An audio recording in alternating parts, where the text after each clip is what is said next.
summer. I'm so good.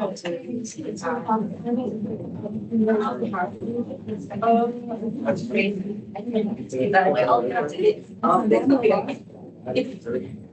No.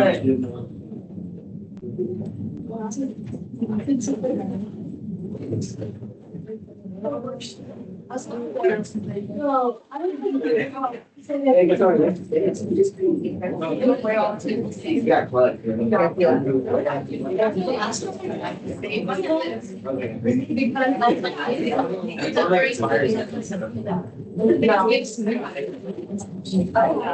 gonna say I have that.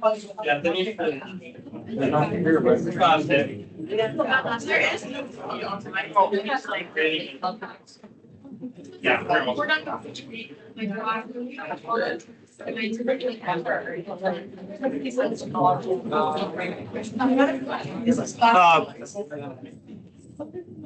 I do want to check your homework. So there's two things that I want to check. I want to check from your quiz review packet from the previous unit, unit 6 through 8, worksheet 1 and 2. So that's pages 1 through 11. And then also from packet 9, everything from 9.1 and 9.2. So pages 1 through 15.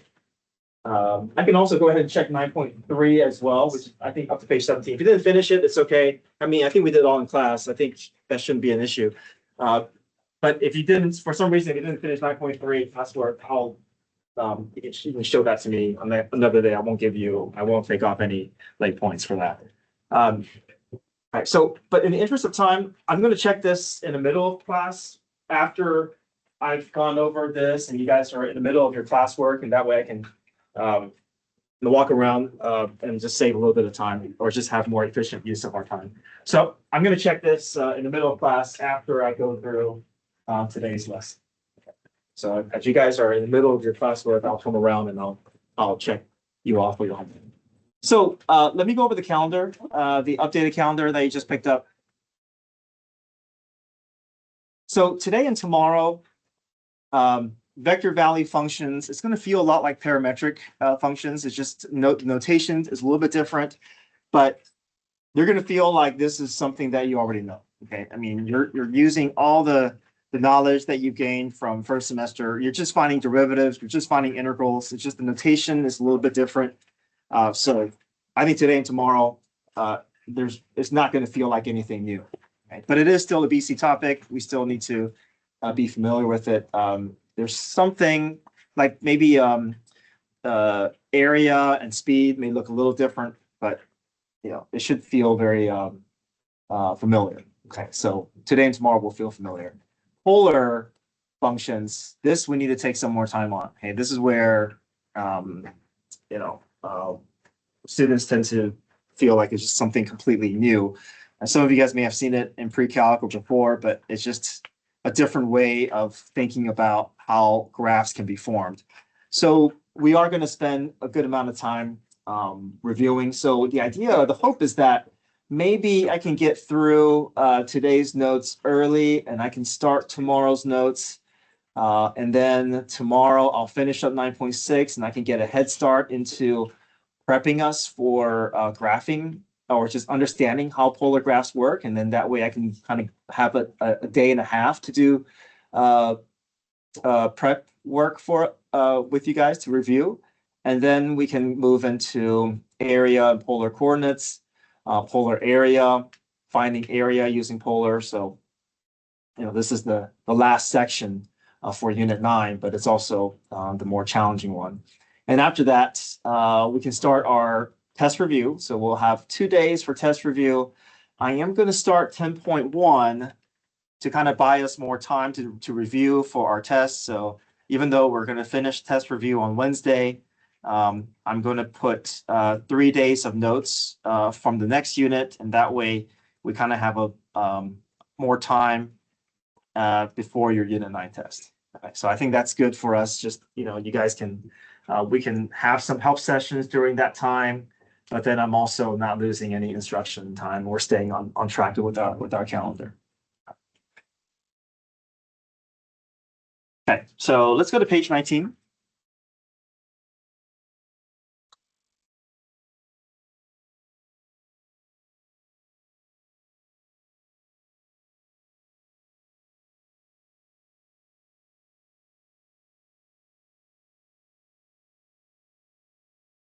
Let me zoom in and you guys can copy down these notes.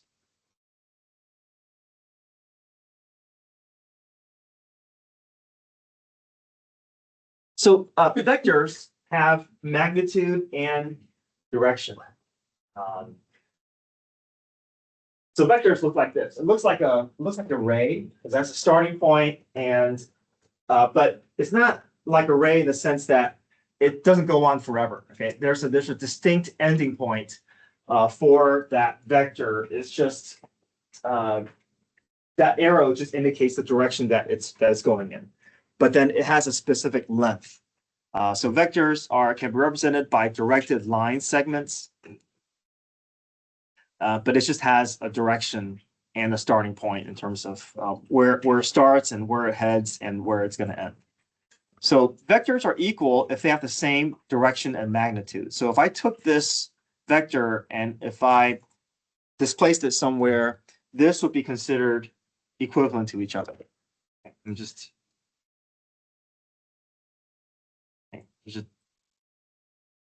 know it's not perfect here, but this would be considered an equivalent vector because it has the same direction and it has the same length.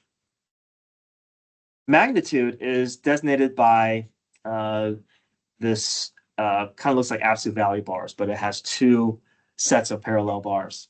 We're probably going to use a different letter here because sometimes V can be represented as velocity. It doesn't have to be V, it could be like vector R, but I think V is meant for just representing vector V and not necessarily velocity. Vectors have a horizontal and vertical component, just like parametrics. So for instance, if a vector has a horizontal component of 4 and a vertical component of 2, then the hypotenuse gives you information about the magnitude. So number 1, it says find the component form and the magnitude of the vector that has an initial point of 1, 2.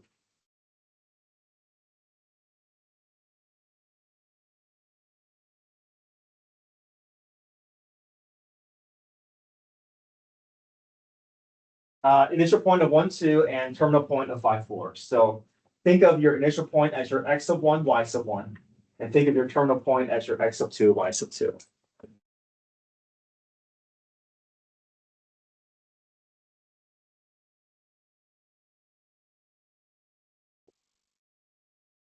So if I want to find a vector in component form involving these points, if it starts at 1, 2 and ends at 5, 4, we're going to take that information and put it inside these angular brackets.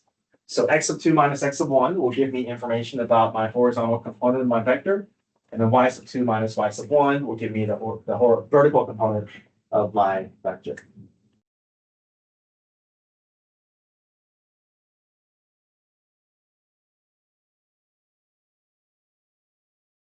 Vector has component form 4, 2. And if I draw this out, it'll be 4 and 2.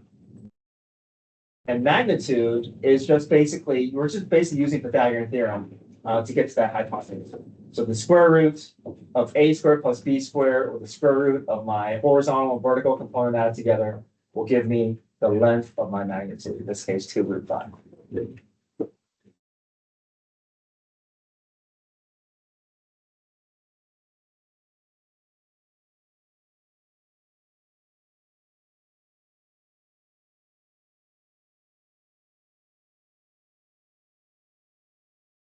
So we call these vector valued functions.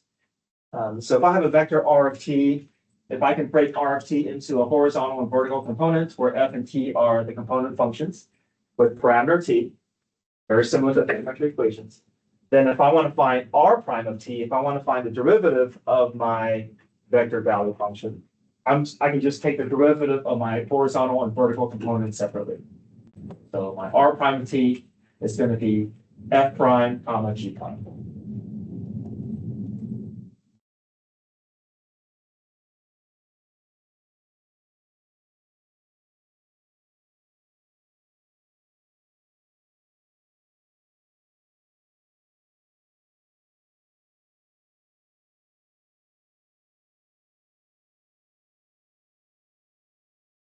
Okay, so properties. A lot of the properties that we learned first semester also carries through.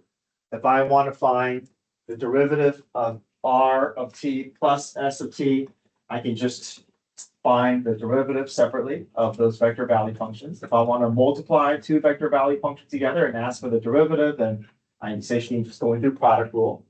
If I have a function within a function within my vector value function, then it's just going to basically chain rule.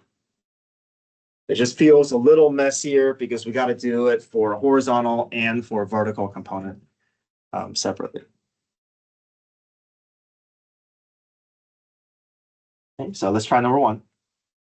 If my R of t has a horizontal component and vertical component as given, then my R prime,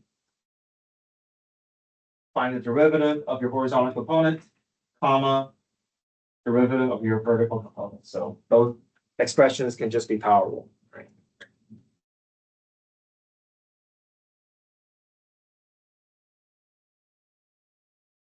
It really is as straightforward as it looks. So 2t squared plus 4t plus 1 is simply 4t plus 4. And then 3t cubed minus 4t is simply 9t squared minus 4. Now I have the slope information about my vectored value graphs, vector value functions.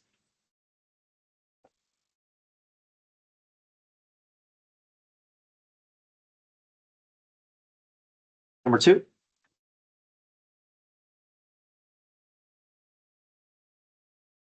This is a little bit of chain rule here, but it says find the derivative of r of 2t. Why don't we just create r of 2t first? And then we'll just find the derivative of that. So r of 2t would just be replacing all the t's with 2t.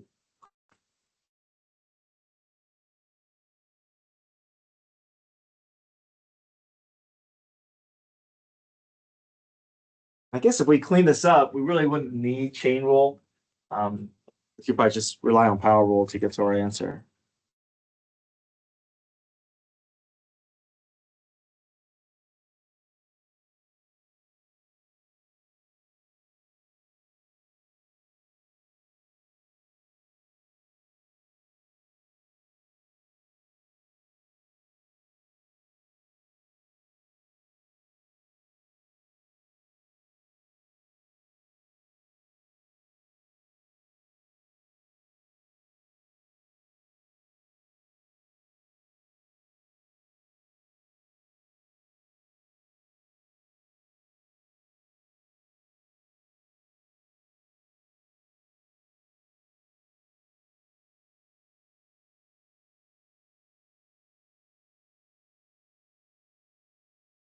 Okay, the path of a particle moving along a path in the xy plane is given by a vectored value function. F of t is equal to t squared sine of t. Find the slope of the path of the particle, t equals 3 pi over 4. So just like how we basically are going to, a lot of carryover from parametric equations, because if I want to find the derivative, I'm just going to essentially do my dy dt divided by my dx dt.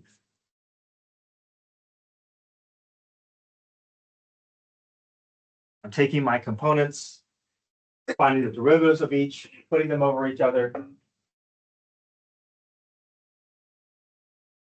So what's my dy dt going to be?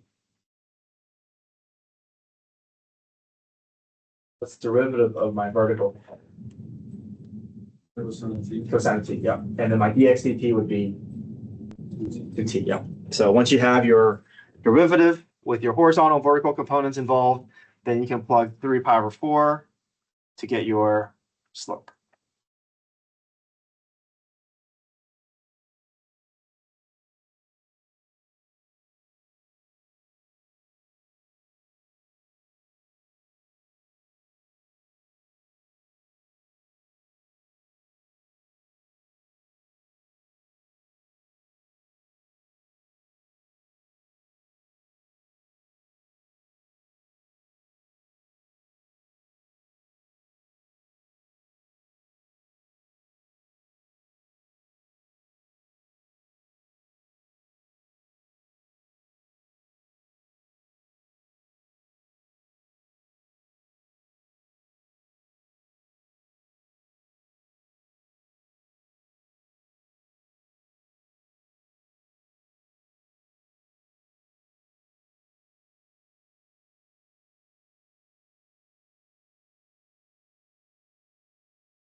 Okay, any questions? Okay, let's talk about integrals. Just like what you would expect, if my vector value function has a horizontal vertical component, if I want to find the antiderivative, I can just take the antiderivative of them separately.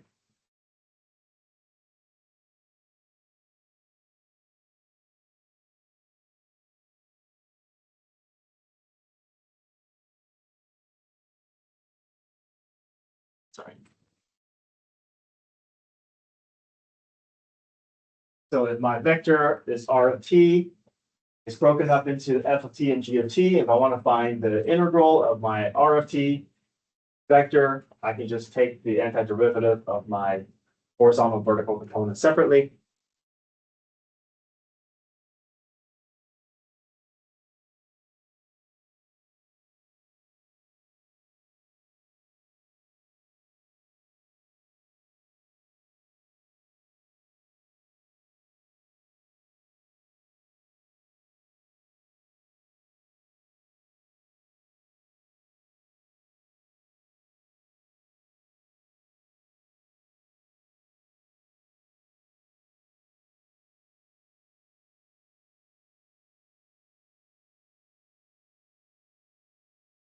So number one says find R of t if R prime is equal to 4e to the 2t and 2e to the t, and R of 0 is equal to 0.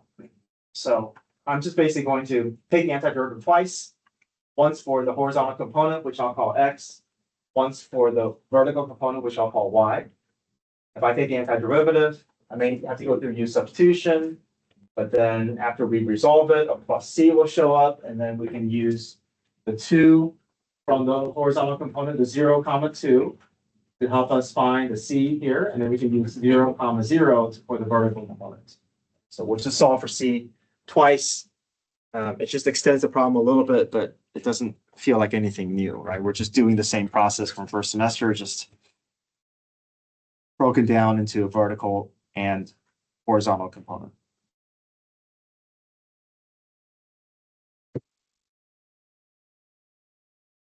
So for e to the 2t, we know a little bit of u substitution there. My u value is 2t.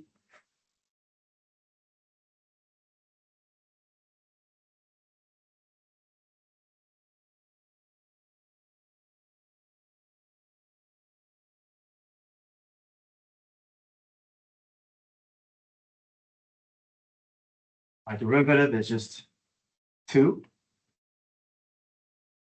Cross product. Solve for dt. And I get du over 2.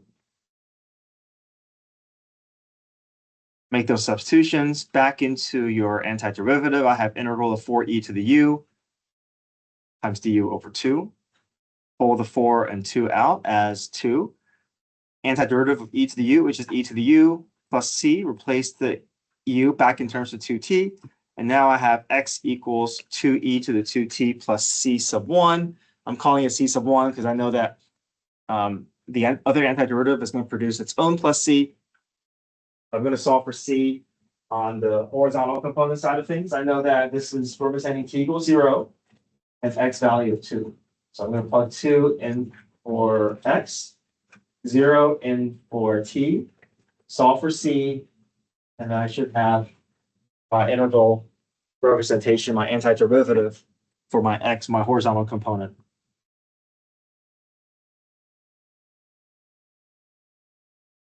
Ends up giving me 0, right? 2 plus equals 2 plus c, c is equal to 0.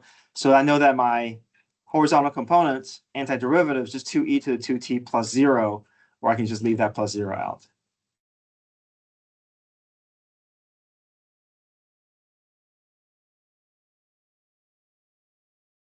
Okay, repeat the same process on the y component side of things. Antiderivative 2e to the t. No need for u substitution since that's just the same thing as just e. We know e to the u is just e to the u. Find the adaptive integral. Plug in 0 for t. Plug in 0 for y. We solve for c sub 2. C sub 2 equals -2. So then here's my horizontal or vertical component of my vector value function, 2e to the t minus 2.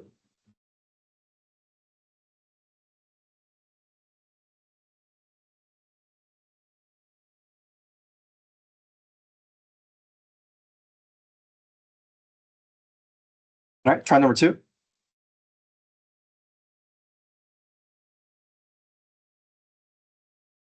There's a little bit of arc trick going on here with this 1 over 1 plus t squared.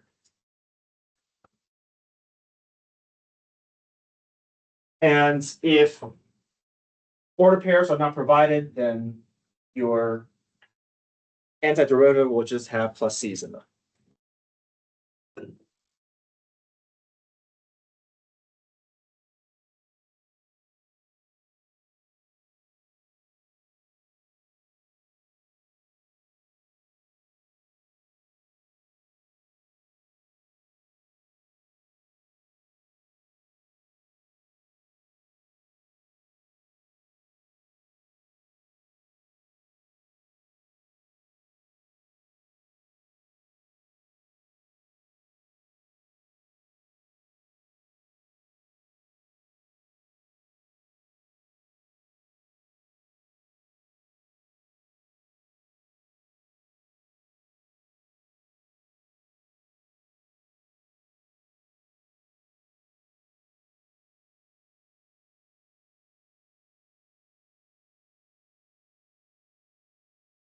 Yeah, so with all these vector value functions, just treat it like, okay, I'm just really doing 2 problems here. I'm doing a problem for the horizontal component. I'm doing a problem for the vertical component. And then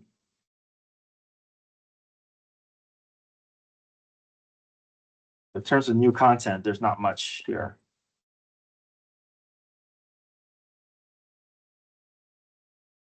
All right, try number 3. Number 3, you have definite integrals. So you're going to apply the definite integral for the horizontal component, apply the definite integral for the vertical component. Both will produce a set of numbers, and then you're just going to put your set of numbers inside your angular bracket.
Okay, so this entire section is just finding the derivatives of your component form, finding the antiderivatives of your component form.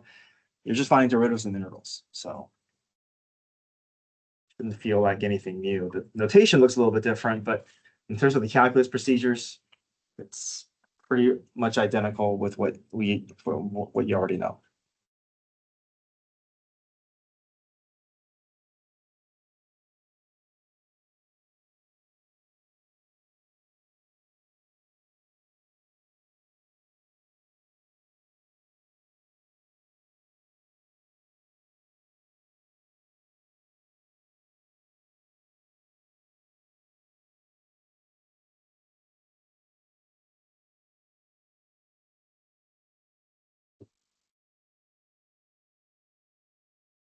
All right, let's go to page 27. I want to talk briefly about motion using parametrics and vectors, but a lot of this you should be familiar with as well. So that way I can get through all these notes, and hopefully tomorrow I just want to get a head start into polar. That's what we really need time with. Okay, page 27.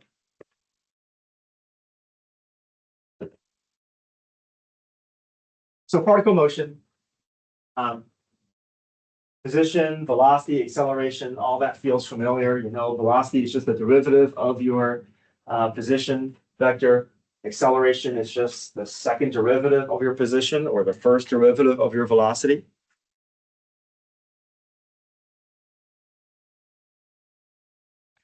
A speed is not a vector. So speed is going to, if you're asked to find speed, it'll just give you a number. And it's basically Pythagorean theorem involving your velocity vector. So you're going to take the find x prime, find y prime.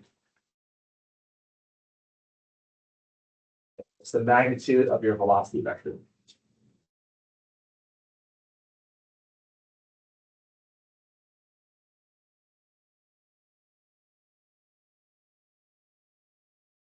Okay, so number one, find the velocity vector, speed, and acceleration vector for the particle that moves in the xy plane. So I have my position vector, define my velocity vector, I can find the derivative of both of these component forms. So we know sine of u is cosine of u times u prime. We know cosine of u is negative sine of u times u prime. Clean that up, and that'll be my velocity vector. Get from velocity to acceleration, we apply the derivative once again. Cosine of u becomes negative sine of u times u prime. Sine of u becomes sine of u becomes cosine of u times u prime. We keep the negative, clean that up. That is the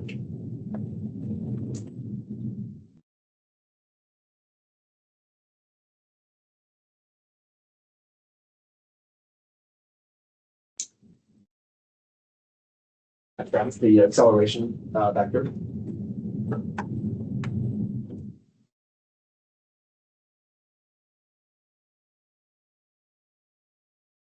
Speed is the square root of my velocity vector. So I'm going to take my velocity vector and square it. So square root of cosine of e over 5, cosine squared t over 5, sine squared t over 5. I should be replacing the t with 1, but I didn't have to because I know cosine squared plus sine squared is just 1 there. So it doesn't matter what t value is. I could plug 1 in for t, but it's going to come out to be 1 using our trig identity. And we know square root of 1 is just 1.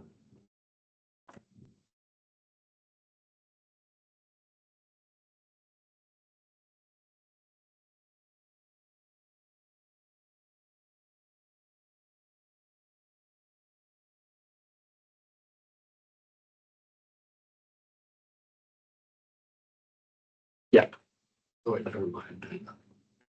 Now, if it didn't come out to be a nice trig identity, then you would plug in 1 in for t and actually figure out what that numeric value ends up. You need your calculator for that. But in this case, we're able to kind of just use our identity to get to our answer without worrying about what the t value is. All right, when does a particle's speed increase or decrease? We know speeding up is when velocity and acceleration have the same signs. Slowing down is when velocity and acceleration have different signs.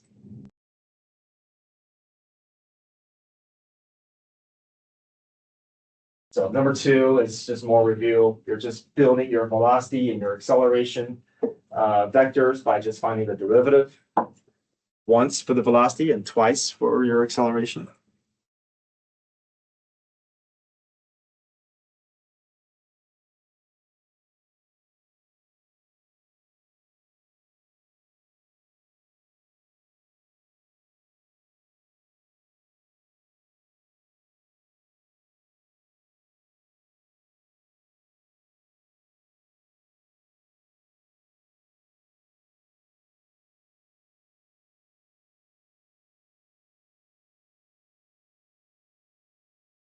All right, number three, find the speed.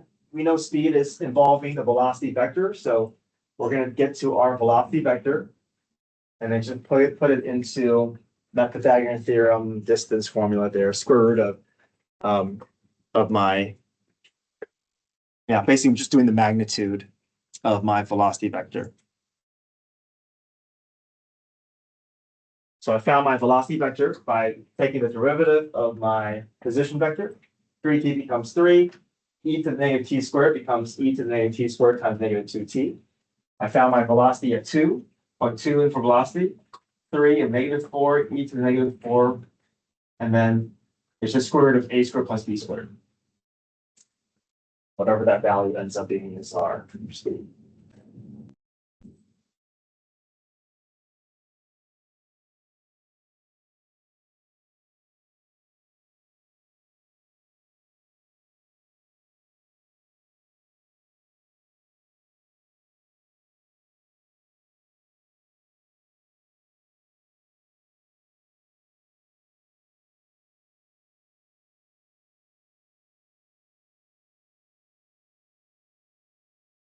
Next up, total distance traveled by a particle on the interval from A to B. Does this formula look familiar to you? What does this remind you of?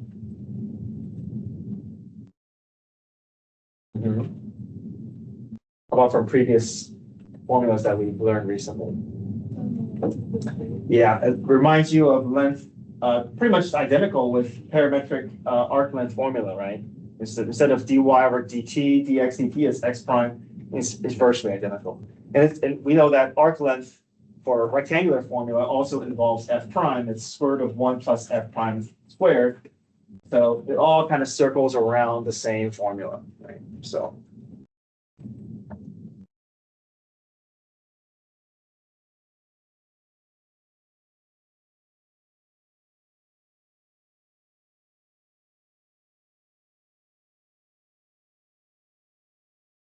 Okay, so let's just try one more.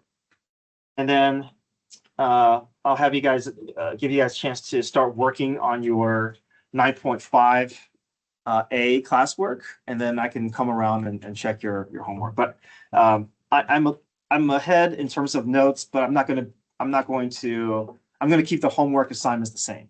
Okay, so I just want to get ahead with the notes. But your homework tonight is just over 9.5, 9.5a, 9.5b pages. All right, so number 4, I'm just going to do one example from 9.6 here.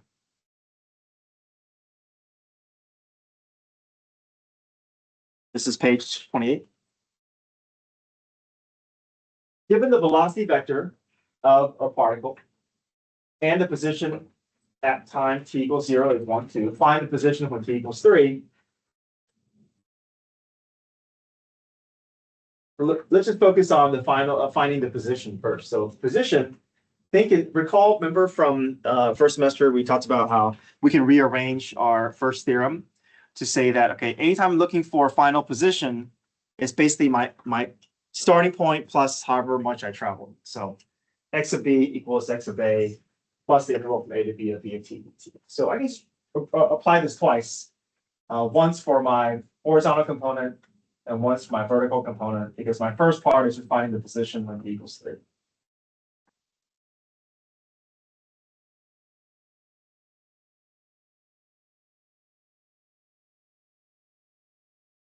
So I'm going to just focus on my horizontal component first.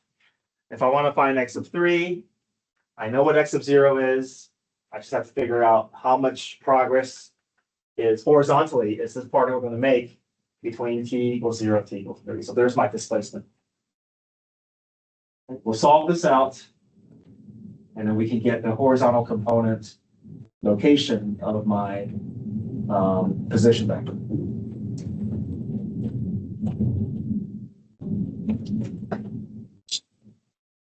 We'll go through power rule, plug in upper and lower bound.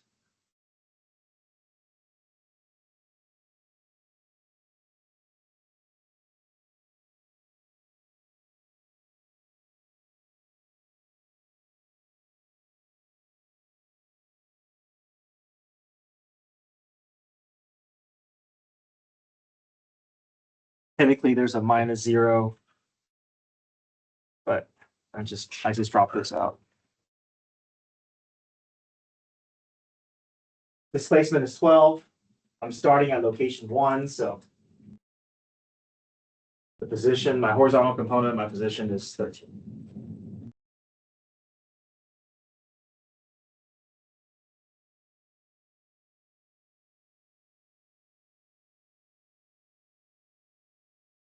And repeat the same process for my vertical component. I want to find the position in terms of my y value. I'm going to have my initial position for my y value plus the displacement vertically. So integral from 0 to 3 of my velocity vertical component 5 dt.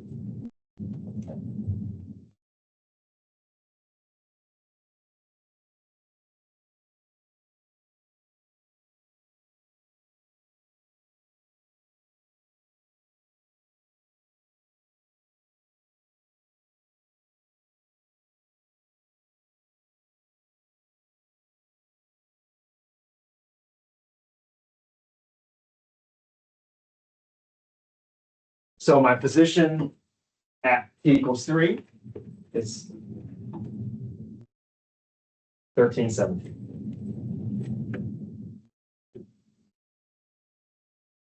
Part B, total distance, is just involving my velocity vector here.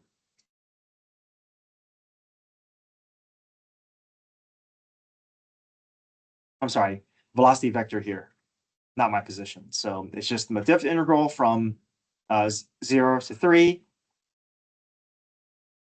and then square root of my velocity x prime squared plus y prime squared.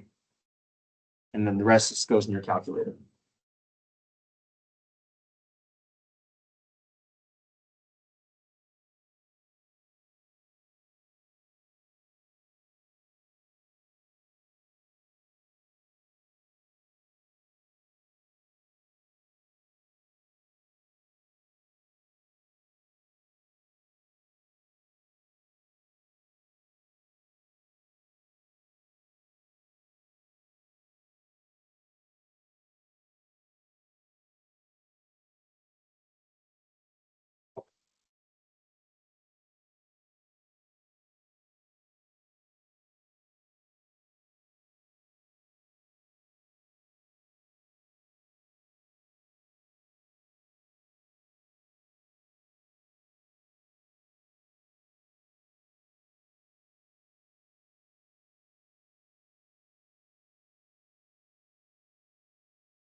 Okay, so for the next 10 to 15 minutes, if you guys can get started with your homework, just over derivative, just over 9.5a and 9.5b.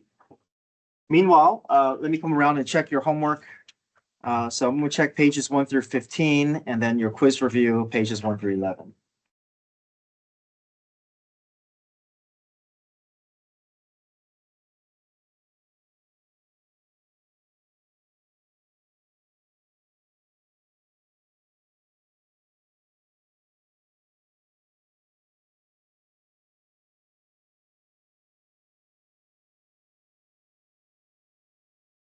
I can also begin putting the solutions up as you guys are going through your homework. You can check your answers.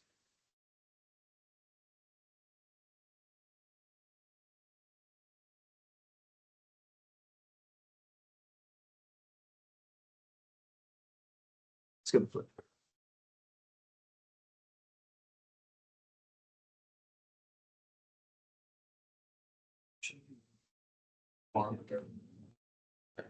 So I just have 16 and 17 on this one, so I can do it. You just read the password. Yes. I'll just put the I bet. it's I might be missing one if you want to process it and everything. And also these pages too. Yeah, well, like, I'll You'll do that tomorrow. bring it up to you, but yeah.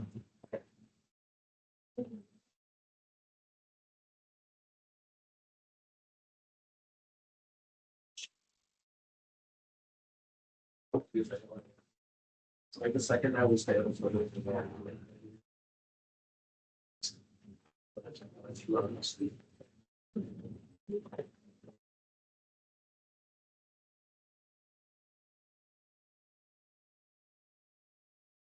Yeah. 1 through 15. And then also on the 9 packet. Yeah. I don't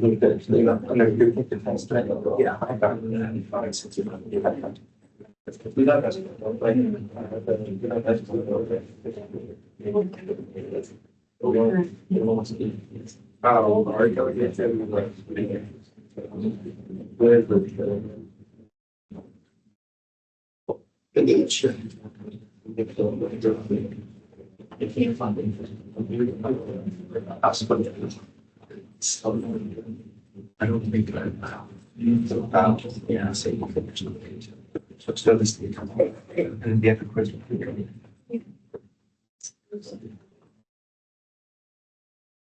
You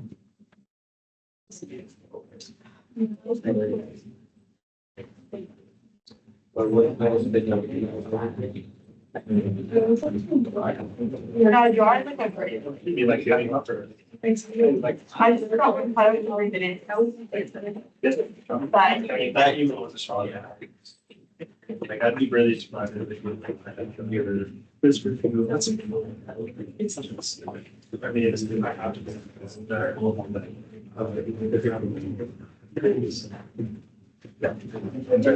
I actually like have it saved, I do like a sleep and start. I just got like you're already gonna finish. I have like last. Yeah. Yeah. I'm not gonna drive to the library. No, that's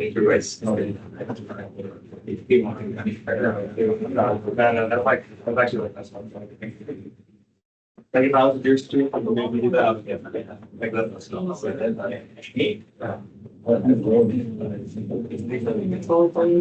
Yeah, it's exhausting. I haven't done learning. That's fine.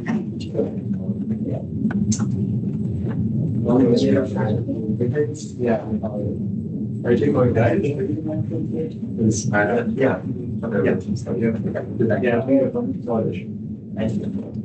Yeah. Very well.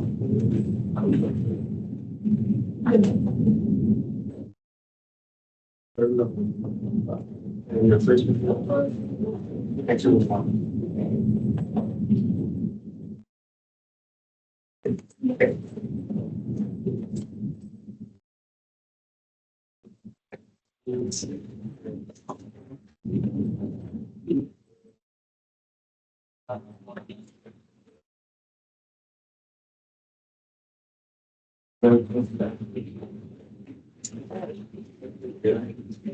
Yeah, that's right. Not a good point.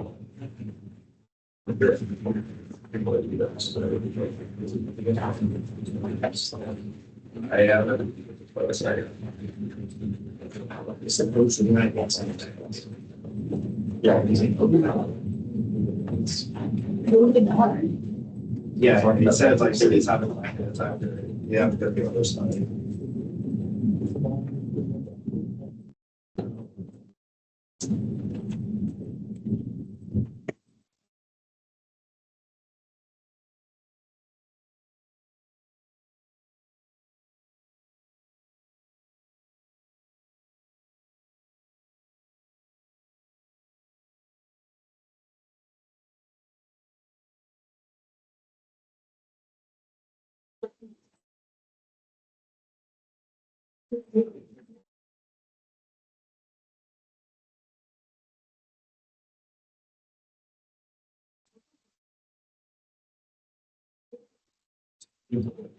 Okay.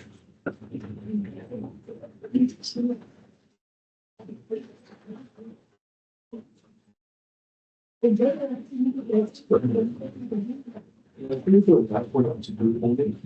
yeah, the youth. But yeah, sure.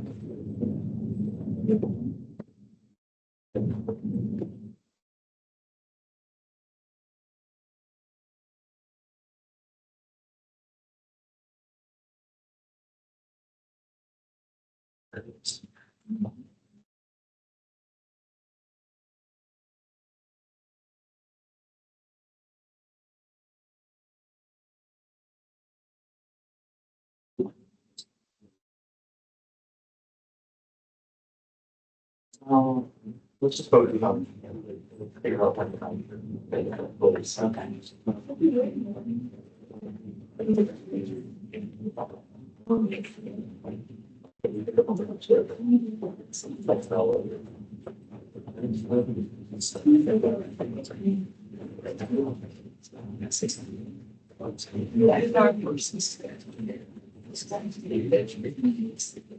Yeah. We need to do something after that, it's a Tuesday. Films on each day and that way.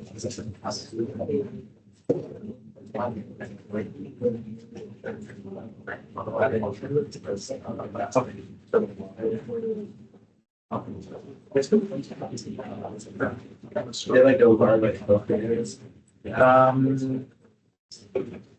I can be available tomorrow. Okay.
Oh, yeah, I can see you. I'm not saying class. Just do that, yes, right? Going to the lobby, Friday. Nice one. Saw that? Telling you. Look, guys. I'm just making the same trip.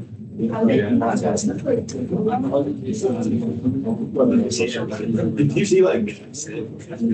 It's just like, not to think about, it's the earliest ones. He's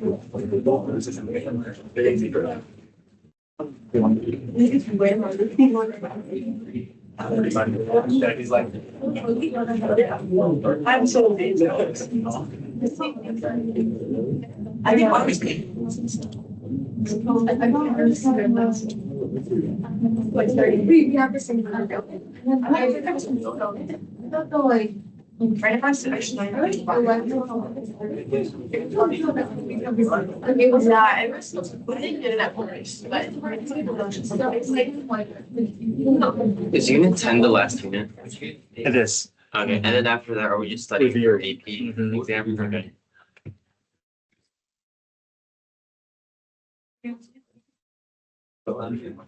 Yeah.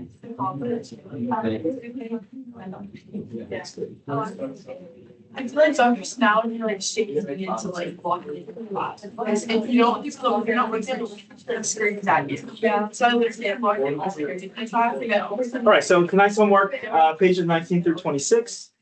I'll send out a reminder this afternoon. You can also find the key on my website as well. I can get your phones.